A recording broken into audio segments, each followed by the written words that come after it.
Hey, everybody. I want to introduce you to my friend. I've known her for a long, long time. It's been a while since the first time we met, and her name is Jessica Perez Beebe. She is an entrepreneur, a professional athlete, and a pro at helping people go pro. So, thank you so much for joining us, Jessica. Hi, Laura. Thank you. Yeah. So I want to talk to you about your high performance mindset coaching. You are a high Great. performance coach and you are a professional athlete, which is one of these incredible, unique combinations about you. Yeah. But in general, why do you think that fit entrepreneurs are just better performers? Hmm. I think primarily because of the daily discipline, right, that it takes to not only get fit, but to stay fit, right? Yes.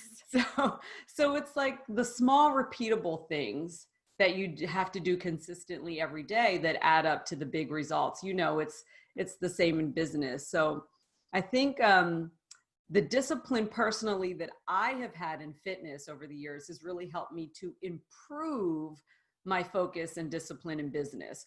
Now, I still struggle with that, right, in business, but my discipline in fitness has really helped me level up in that area because, as an entrepreneur with like big ideas, lots of ideas, personally, I can default to like wanting the result yesterday or jumping into the next idea too quickly.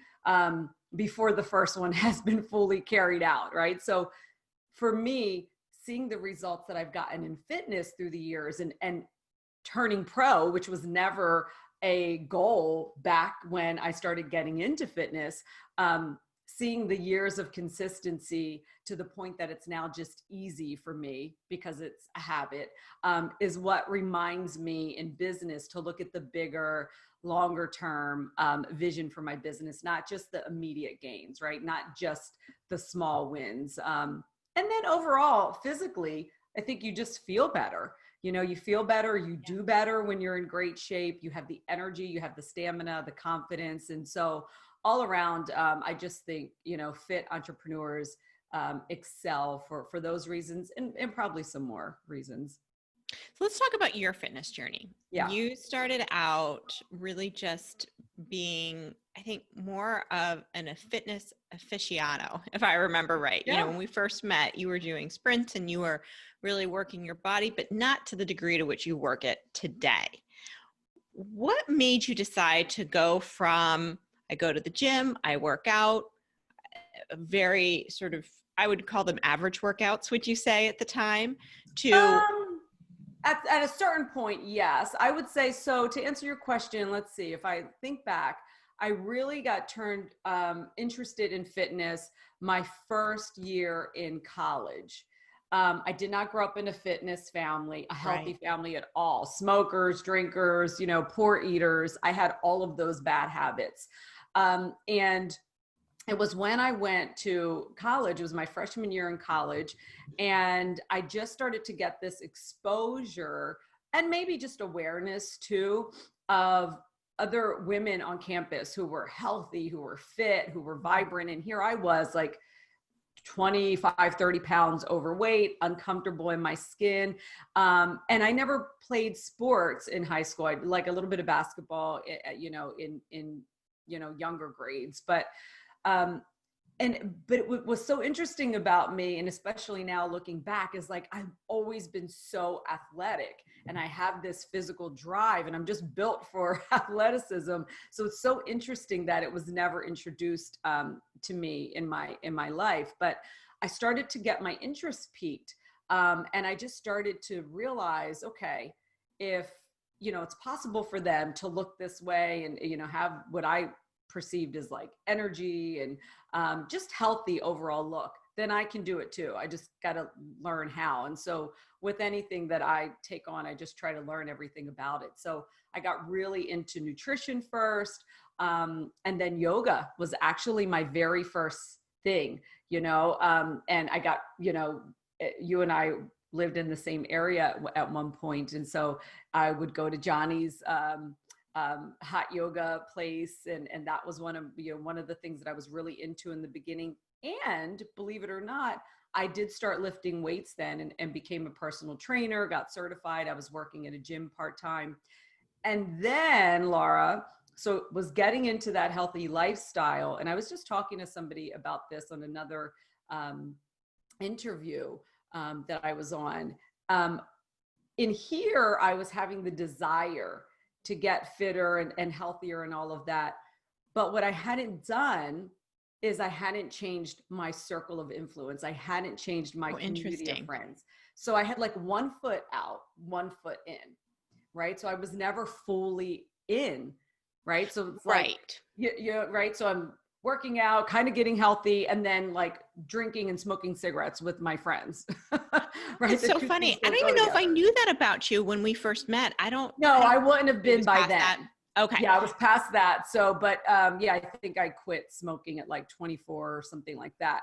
And then just got into day-to-day life. And like many people, sometimes you're working out, sometimes you're not, kind of to your point that you were making. Just kind of normal, kind of average. Because that's what when we first met, like you were doing yoga, I was doing yoga. We were probably at the same level of fitness, healthy weight, healthy lifestyle, nothing extraordinary. Nothing crazy. Yeah. Nothing extraordinary, nothing above average, just sort of typical, which is good, right? Yes. Like, I mean, a lot of people maintaining.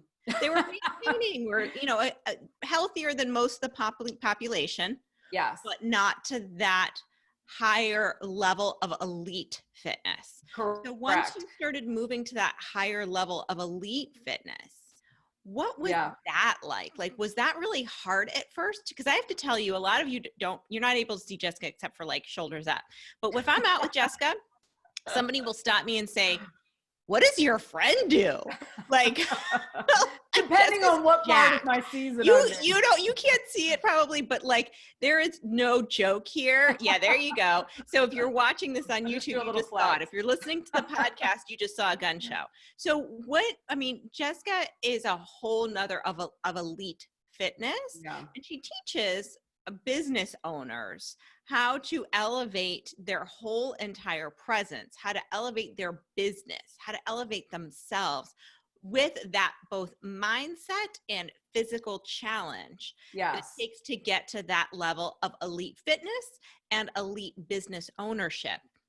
And so when you are talking about, okay, I have a sort of quote unquote normal level of fitness. Like I would say my fitness level right now is normal. I do beach body workouts 5 days a week. It's good, but it's not, no one's going to accuse me of being a one person gun show. Like what does it take to get to that level of just incredible discipline? Yeah. Well, I would say that you really do have to like it.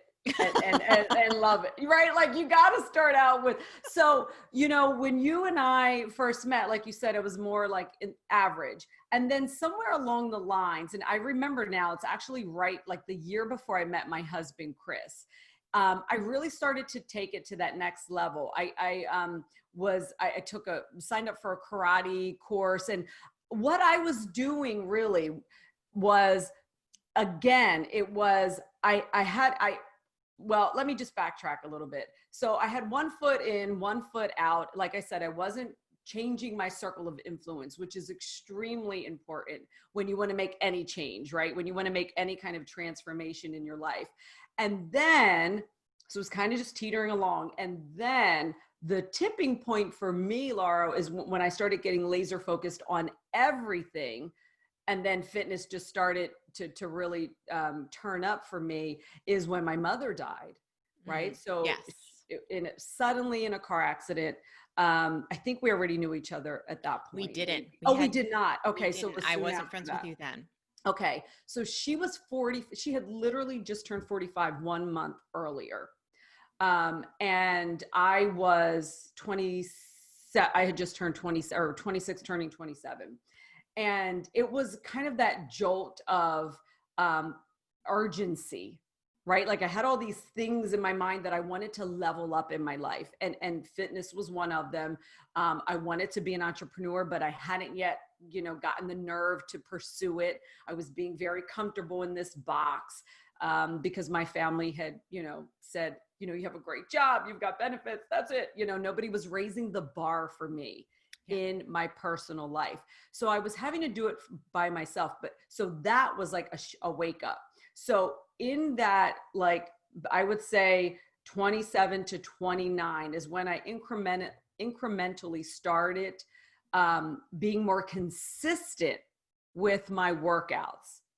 So whatever it was that I was doing, when I was doing yoga and when I was doing a little bit of lifting in the gym, I was still like going to that high intensity, like sweaty yoga class 5 days a week. What ended up happening is I started to see results, right? Because you don't really see real results until you've been consistent for a while. And so that just kind of piqued me. It was creating more discipline in my life, which was allowing me to set boundaries with other people in my life and start to change that circle of influence by being in places where other people who I aspired to be like, that were fit and successful and all of that. So I was really doing that. I was like putting myself in those environments. And so then fast forward, I started getting more serious about my fitness the year before I met my husband, Chris. And the reason I say that is it's like God's like, had this plan. Like, you're going to need to get fit in this last year before you meet your husband, because your husband is 10 years older and he's fit as hell. Yeah, he was. I remember walking up to your house and being like, who is this incredibly super fit guy? And he's not like a bodybuilder guy. He's a total, surfer, windsurfer, mountain biker, extreme. Like, he's just a healthy, fit guy. And when we met, Laura, because he was also fit and I was hitting the gym, right? All of a sudden it was like explosive.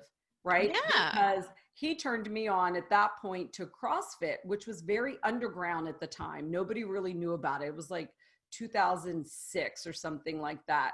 And he tells me all the time, I told her about these CrossFit workouts, showed her a couple of things. And before I knew it, she had read every journal. We were at every certification. And then within a year or two, I opened a gym. Yep, that sounds about right. That's it. I dove in head first. And I just, when you find something that just feels like you. Yes. I mean, that's what it was. And it wasn't necessarily that it was CrossFit. It was just, I found something that I could put my physical energy into, and that I was good at. And that's really what started it. And then, I started a personal training studio, then a CrossFit gym, and then we grew into another location, expanded there, and then sold the business back in 2014. But it was in that last couple of years of having that business, or in the last year, that I got turned on to bodybuilding. And then from there, it's just been, nonstop. That was the road to nationals and then pro. So I think that was a long answer to your question, but so the question is it what happens when you get to that elite level, or what makes you get to that elite level? So let's jump to the next question. Let's talk about what life is like today for you. So we'll start here. Let's talk about what life is like for you today. Let's talk about what you do for other entrepreneurs and how you maintain your own level of energy with fitness. So today you're a professional athlete, you're a coach. What are some of the things that you tend to coach people in? Well, really, Laura, what I tend to coach people in or provide for high achievers, right? People they're already successful, they're already winning in life, and they often are the most driven in their community, right? They're driving others, they're providing, the accountability. And what happens when you get to that level is there's very few people who will call you out or call you up or say you could be doing better. Right? Because from the outside, everyone thinks you're already a 10, right? And so what me and my team do is we really provide the consistent challenge right? So mental challenge, physical challenge, the accountability, and the community, that higher level community that a high achiever really needs in order to get to their next level, because nobody's setting the bar higher for them. And so that's really what we do. And that's really what people who work with us say that they get the most, out of is, the fact that we call them out on their BS. Mm-hmm. Like, you're not at your 10, that this is your 7 or your 8. It may be everyone else's 10, but it's not yours. And I think people that are high achievers, we do need that challenge. We do need the bar raised, because it's easy for us to just do good. It's easy for us to kind of do kind of great, right? And what I really want to help someone do is go from good to great to unstoppable. That's and wonderful. That's really the kind of community that we provide. And how do you think fitness plays into that? Like, let's say that Really, I'm sitting around and I want that, but I'm not super fit. Like, do I need to be fit in order to get those kind of benefits? So pursuing that fitness in that journey, in that pursuit of whatever athletic goal you set for yourself, you are going to adopt that elite athlete mindset, that elite athlete way of being every day, right? The habits, the laser focus. That's what it does for me. And that's what I started noticing that people were also missing, especially entrepreneurs, right? Because, shiny object. And when one of the things that we do in our High Performers Club is you have to set a fitness goal, and not just it can't be I want to lose 10 pounds. It's performance based. There's got to be something that you are going to accomplish that you've never done before. So we're having them, like, if you've heard the term 10x, right? Like 10x what's possible for you physically, that you might not even think you can do it. That's great. That's where we want to be. And as you start pursuing that, and the things that you need to go through, most of it's all here. But as you start seeing what you're able to accomplish physically because of what you commit to, and because you do it anyway, even when you don't want to, right? Because it's easy to just say, I don't feel like going to the gym today. Right. Okay, big deal, right? Who's holding you accountable? But when you say, I'm going to get on stage in a bikini in a certain amount of months, and you've signed up for it, you've put the money down, you've got a whole team behind you that is holding you accountable, then you're going to do what it takes. And you're also going to do what it takes in your business, because it just starts to bleed over, right? It's the carryover. I love that. Yeah. Yeah. So you have this elite physical body. You're pursuing this very high level mindset, and you're teaching other people how to have that in business. Mm-hmm. What are some of the things you've actually struggled with in business? And so many. Yeah. Well, what tools have you used to grow through those moments? I think one of the biggest things I struggled with, and I attract a lot of clients like this too, right? Go figure. Is being having that solopreneur mindset in the beginning, right? Which is a very amateur way of approaching business. It's okay to start there. But when you look at amateur versus pro, amateur would be, I take on everything myself, I try to do it all. I work nonstop, it's just the grind. And the pro way would be, building up team, building up community, having a coach, having mentors, whatever that you need to become a high performer, not just a high achiever, right? Mm-hmm. Because to be a high achiever, that's easy. You just set goals and you check them off, right? Yes. Yeah. It's like having the long to-do list, which is like a false sense of accomplishment, really, because typically you don't have anything on there that's moving the lever, right? It's just busy stuff.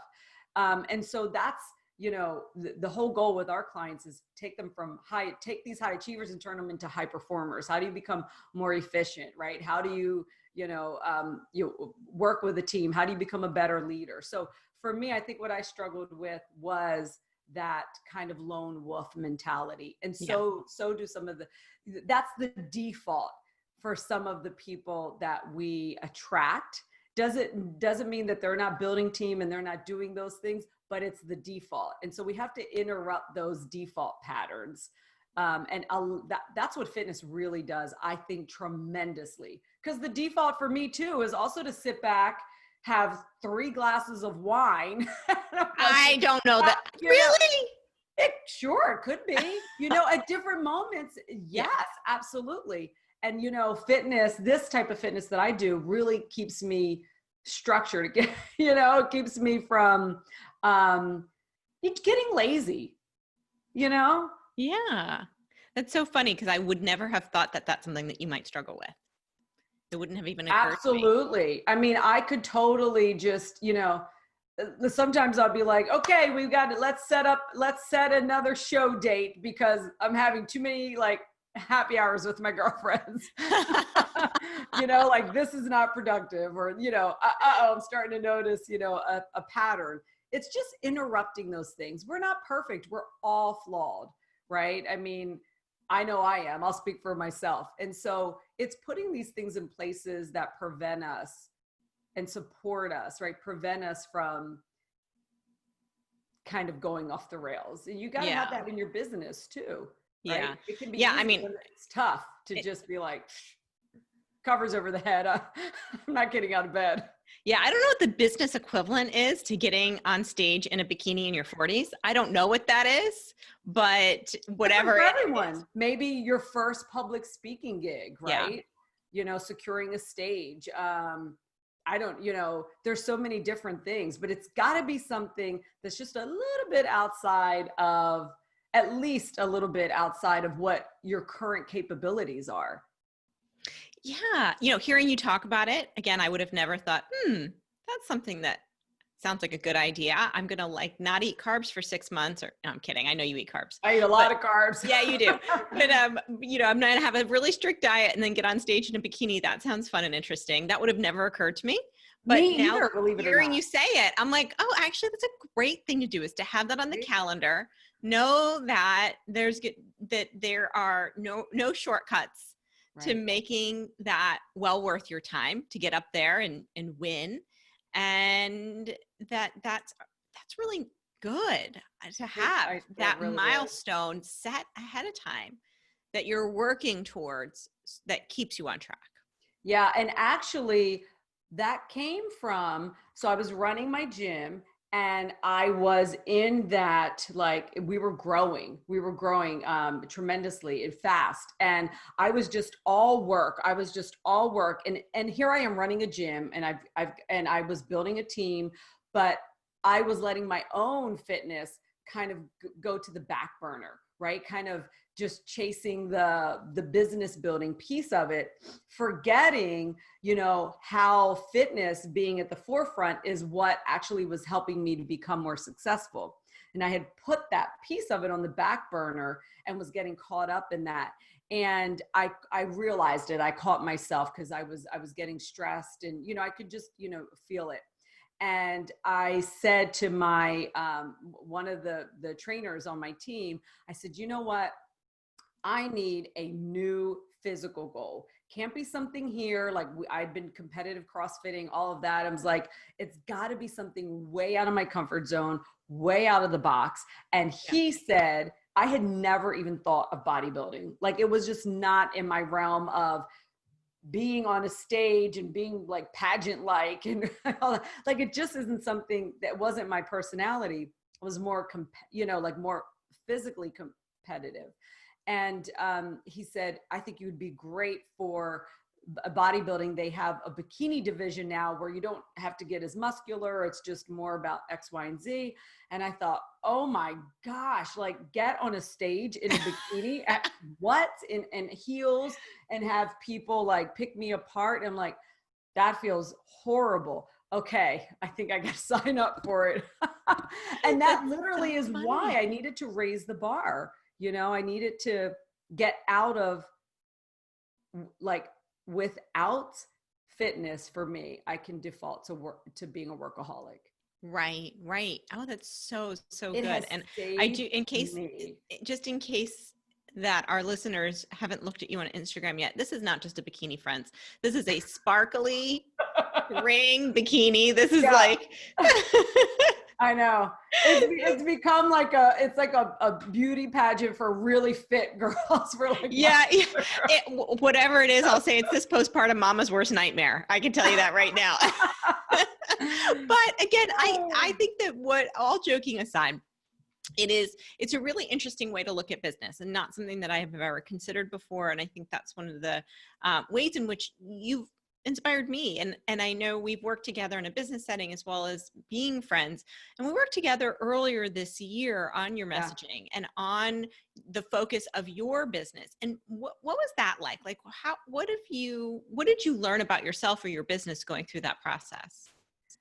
What did I learn about? Well, what I learned about myself is always the heel that I come back to is that I have so many ideas, Yes. right? And that, normal. right. And that and that I want to move quickly. And so that's one of the things that I always, have to deal with myself.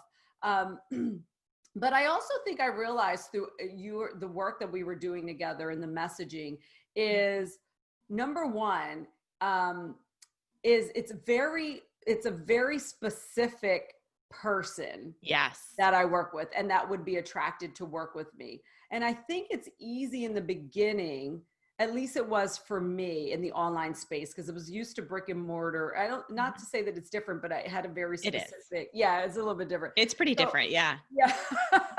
But I think, just really, I feel like it's taken a couple years for me to really get down to who my ideal person is, who I can really support the most, who's going to get the most results working with me. And it took going through, working with a lot of people who weren't the right fit. And the way that I'm saying that, and what I mean by that is like, it's, I have a strong energy. I'm direct. I just did a show called the Fit AF Entrepreneur Show. That's going to turn off a ton of people, right? Yep. Just to use the words Fit AF. Whereas in the beginning, I would have been maybe hesitant to say that. And it's like, but that is who I am. And you don't want to attract people who are not like that or don't get that, right? Or not speaking your same language or don't have that same energy. Because yes, you can help them, right? But it's magical when you can work with the people who are like, I get you. And you're like, I get you, and then it's magical because you can really create together. So I think that that's one of the things that I really learned through doing our messaging. And we're still going deep with that on my team, like just even more fine tuned, and it's gotten so much clearer. And so I think, the work that you do with people is really brilliant that way. Thank you. Yeah. And I would say for most people who are looking at a pivot to offline to online right now, it is very different because when you're offline, when you're in brick and mortar, to a certain degree, just people living within a 5-mile radius of your location and have certain types of characteristics are your customer. And you're going to get a lot of default traffic of people just kind of wandering into your location. Lots of referrals. It's a more of a community business. And for most entrepreneurs who are looking at some level of online pivot right now in 2020, that is a huge challenge, is how do you break through the noise in what's happening online, which is it's kind of a shock to the system when you're used to just being, well, I'm the financial planner in this zip code. That's what makes me different. And all of a sudden you're online and competing with all the other messaging. And I think what you just said is so important for entrepreneurs to understand is that when there is sometimes a fear of moving forward with a certain audience and leaving a past audience behind, right? But what happens is your work gets better, your audience improves, and you get to go deeper with the right people. And so anyone who's sort of struggling with that and, thinks that avatar exercises are a big waste of time, they are painful, but very effective. Yes. And I agree with you. And like I said, my team and I, I've recently hired some people and we're about to hire another person, which is exciting, in social media management. And so like all of that I realize is like so important. Like the fact that we've done that work and I have that framework and I have that foundation. It's been so much more it's just easier when you're hiring, it's easier, when you're, like we're bringing it, the social media person, she already looked at the brand board and, we've gone from there. And so I would say, yes, those are some of the things that I think you try to avoid. Some people do, Yeah. or I would say in my case, kind of just skimp over it, but it's slowing down and really taking the time to do all that work up front that is going to save you a lot of.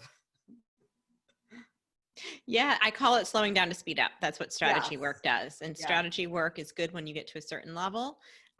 You can get to a certain level just by hustle and default traffic, and then it's helpful to layer in strategy.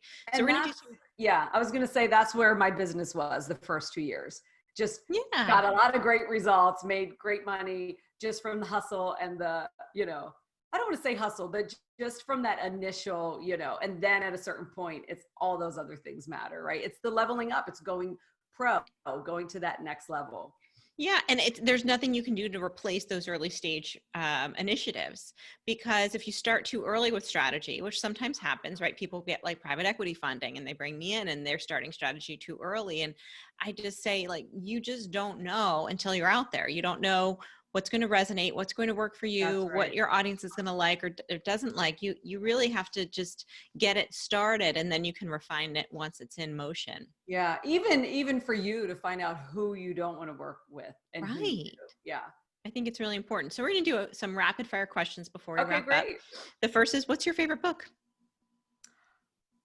Do I have to pick one? I have like a favorite book for like every category, I think. I'm going to ask you to pick one, and it's not yours. That's always my caveat. So, I know you don't have one yet. Okay. So I have a couple woo-woo things, and I have like a Christian book that's my favorite, but I will say my current all-time favorite, and like we're teaching it in our course too, is Relentless by Tim Grover. Yeah. That's really good. That's it, like, that's where the phrase comes, becoming unstoppable. And I've been actually working with him really closely the last couple of months, or the last 3-4 months now, actually. And it's just a great book for anybody who wants to take their mind and their performance to the next level. Cool. What's your favorite vacation spot? Honestly, this is going to sound cheesy, but where I live now. Yeah. Honestly, like I have fallen in love with the Pacific Northwest, and I've lived a lot of places, countries and everything. And I just love, when we came here for vacation is why we ended up moving here. I love being surrounded by the mountains, all the lakes, the rivers. I prefer it over the ocean, where I grew up, and islands that we've lived on. So honestly, this is my favorite place to be. Cool. And what brings you joy in business? 2 things, probably.